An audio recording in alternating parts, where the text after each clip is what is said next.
If you've got a workshop, you've got scrap lumber. So today, we're fixing that problem in our shop and building this awesome lumber storage cart. The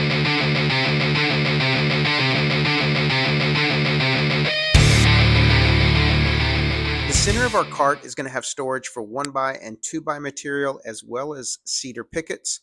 One side is going to store all of our plywood and plywood scraps, and the other side is going to have 3 compartments for our medium-sized scraps, as well as a section where I'm going to have 3 totes to hold those really small cutoffs that my wife loves to dig through for her crafting. Guys, welcome to my shop. My name is Tim. This is New Craft Workshop. If you've been here before, welcome back. We're glad you joined us again. If this is your first time catching our channel, Where have you been? we greatly appreciate you giving us a view today. So first thing we're going to do, like always for this particular type of project, we are going to break down all of our framing material.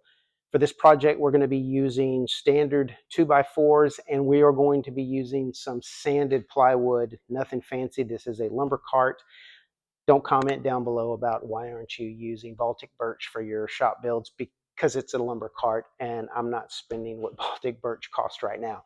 So first things first, we're going to get over the miter saw and we're going to cut down. I'm going to do my best to post right here during this cut process all of the links you'll need for your framing material, and then once that's done, we'll get to breaking down that plywood. So let's get after it.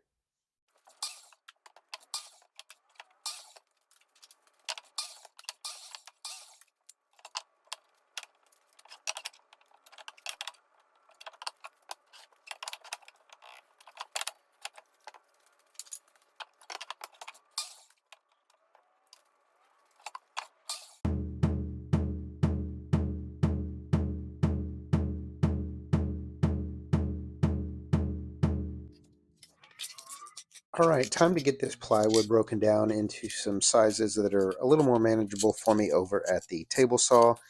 I usually put down a piece of 1.5 inch thick rigid foam insulation, but I was a little lazy today and I couldn't get to it, so we're just going to throw some cedar pickets underneath, make sure our track saw blade is not too deep. We don't want to bump the concrete, ruin our blade. So we're going to get this thing broken down, then we're going to head over to the table saw and get everything cut to final dimensions for our plywood. I'm going to post the cut dimensions once we get over to the table saw. So let's get this done.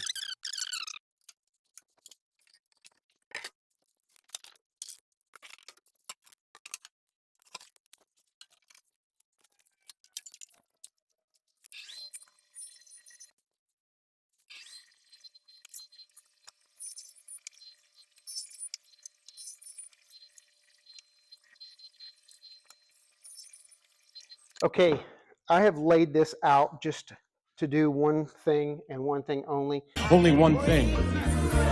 Get the length of my cross braces. So this is a side view of our cart. Plywood's going to lean here. Our boxes are going to be on this side to hold our scraps. These cutoffs from earlier, when we cut the 15-degree angle on these boards, we're just going to line that up with this mark. Of course, we'll use this one up here because it's too short. And instead of trying to figure out the math involved in coming 12 inches up over to a 15-degree cut board, we're just going to line this thing up, flush up our ends right here, mark this end. We're going to need for this length, back over at the miter saw, and then we can start the assembly process. Okay, all 8 of these are cut. I am at a great stopping point. It has been a long day at work, and by the color of my magical color changing t-shirt I'm wearing today, you can tell it's been a long, hot afternoon out here in the shop as well. Tomorrow, we've only got a few steps left.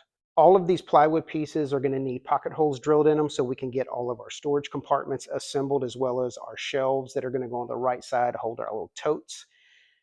This over here is going to get a little stop installed to keep our plywood from sliding off the end.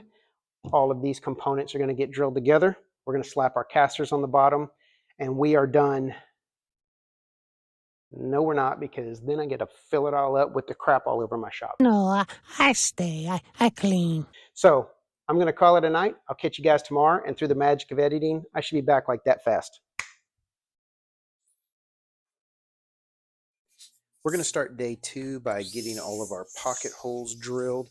The 5 vertical pieces are going to get pocket holes drilled in what is going to be the front and the back of each one of those compartments.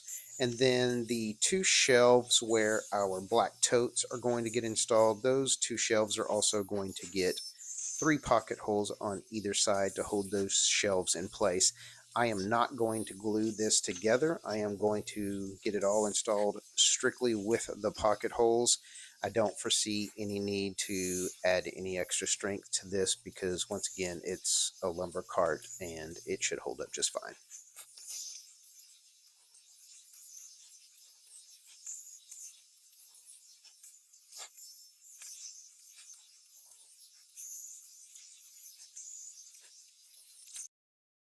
All of our pocket holes are drilled. We're going to move on now to the assembly of these A-shaped frames.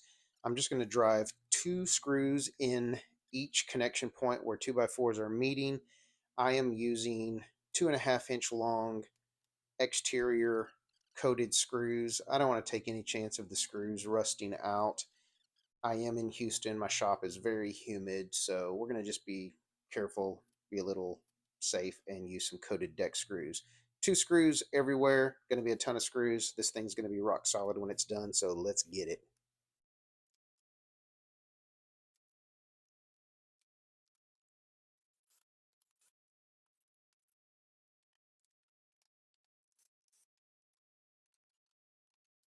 So it's hot as hell in Houston, and I am constantly taking water breaks. And this break is brought to you by, well, no one, because I'm not sponsored, but I will tell you that there's this drink that I drink that gets me through the day. Really helps with my replenishing of the electrolytes I lose sweating out here in my shop. But I don't want to mention any names because I'm not sponsored by anybody. But if anybody's watching, just know that there's ad space available, and I count on this one particular drink to help get me through these hot summer days in Houston.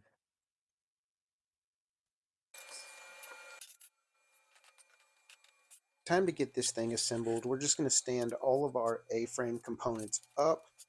I'm going to attach the 6-foot pieces, 2 to the top, 2 to each side to complete out this frame. Then we are going to flip this thing over and get our casters installed on the bottom.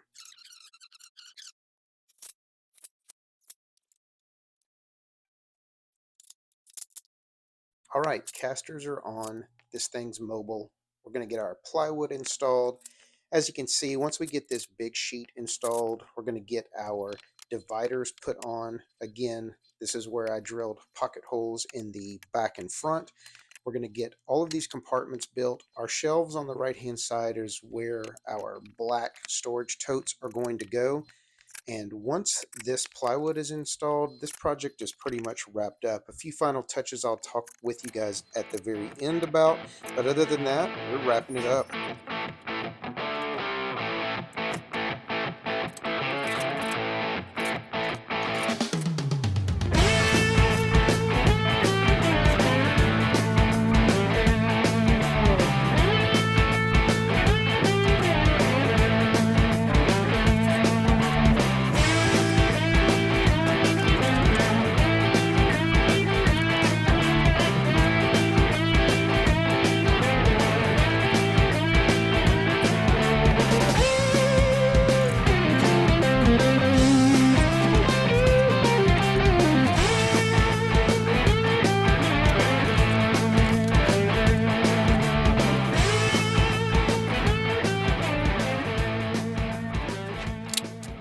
And that's it, guys.